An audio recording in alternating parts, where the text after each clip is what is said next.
Scary Greenhouse, Part 2 Alone in the Dark. So, I've explained about the house and some of what I experienced there. Now, I'm not afraid of the dark and never really have been despite what I've seen and heard. However, I was terrified of being alone in most of the houses that I grew up in. The greenhouse was no exception. My brothers were in the band when we lived in the house. One played the drums and the other the saxophone. They had a concert that they had to participate in or they would fail. Only both my mom and stepdad worked until about 8 o'clock back then. My brother's concert was at 7. Mom and our stepdad had gotten permission to leave work early to make sure the boys got to their concert on time.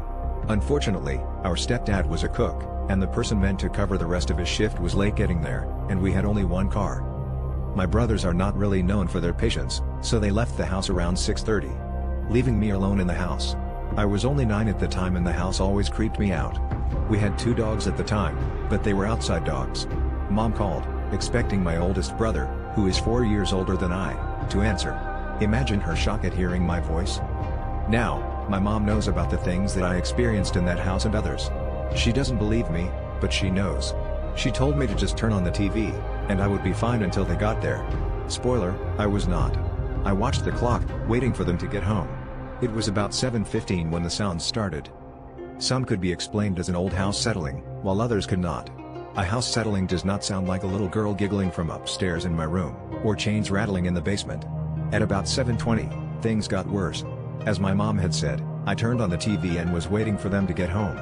This was one of those old TVs where you had to get up to change the channel, and I was not getting off the couch. Whoever was in the house with me was not okay watching MASH reruns. Yes, I enjoyed watching MASH as a kid, because the channel changed. I had had enough. I ran out of the house and sat on the front steps. Me being me, I forgot to grab a coat. Luckily, a nice older couple was living next door. They came home while I was sitting there.